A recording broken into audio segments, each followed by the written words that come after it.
प्रभु श्री राम के जीवन पर अनेकों रामायण लिखी गई है, जिनमें प्रमुख है वाल्मीकि रामायण, श्री रामचरितमानस, कबंध रामायण, अद्भुत रामायण और आनंद रामायण। लेकिन क्या आप जानते हैं, अपने आराध्य प्रभु श्री राम को समर्पित एक रामायण स्वयं हनुमान जी ने लिखी थी, जो हनुमद रामायण के नाम से जानी जाती है। इसे ही प्रथम रामायण होने का गौरव प्राप्त है। लेकिन स्वयं हनुमान जी ने ही अपनी उस रामायण को समुद्र में फेंक दिया था। लेकिन उन्होंने ऐसा क्यों किया? शास्त्रों के अनुसार सर्वप्रथम रामकथा हनुमान जी ने लिखी थी, और वह भी एक शिला पर अपने नाखूनों से लिखी थी। यह रामकथा वाल्मीकि रामायण से भी पहले लिखी गई थी, और यह हनुमद रामायण के नाम से प्रसिद्ध है।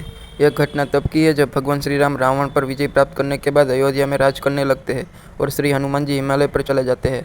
वहाँ वे अपनी शिव तपस्या के दौरान एक शिला पर प्रतिदिन अपने नाखून से रामायण की कथा लिखते थे। इस तरह उन्होंने प्रभु श्री राम की महिमा का उल्लेख करते हुए हनुमद रामायण की रचना की।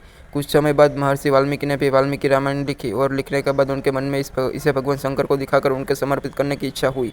वे अपनी रामायण लेकर शिव के धाम कैलाश पहुंच गए। वहां उन्होंने हनुमान जी को और उनके द्वारा लिखी गई हनुमद रामायण को देखा।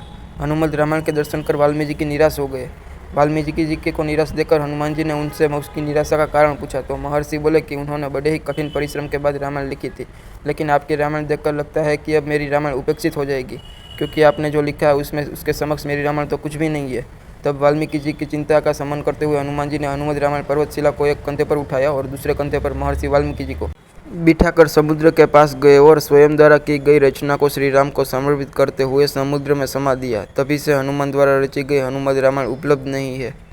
हनुमान जी द्वारा लिखी रामायण को हनुमान जी द्वारा समुद्र में फेंक दिए जाने के बाद महर्षि वाल्मीकि बोले कि हे राम भक्त श्री हनुमान, आप धन्य है। आप जैसा कोई दूसरा ज्ञानी और दयावान नहीं है। हे हनुमान, आपकी महिमा का गुणगान करके मुझे एक जन्म और लेना होगा, और मैं वचन देता हूँ कि कलयुग में एक और रामायण लिखने के लिए जन्म लूँगा।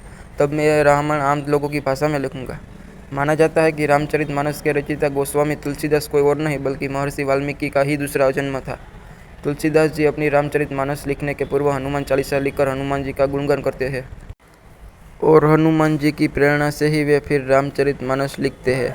माना जाता है कि महाकवि कालिदास के समय में एक पटलिका को समुद्र के किनारे पाया गया, जिसे कि एक पूर्व सार्वजनिक स्थल पर टांग दिया गया था, ताकि विद्यार्थी उस गुटलिपि को पढ़कर उसका अर्थ निकाल सके।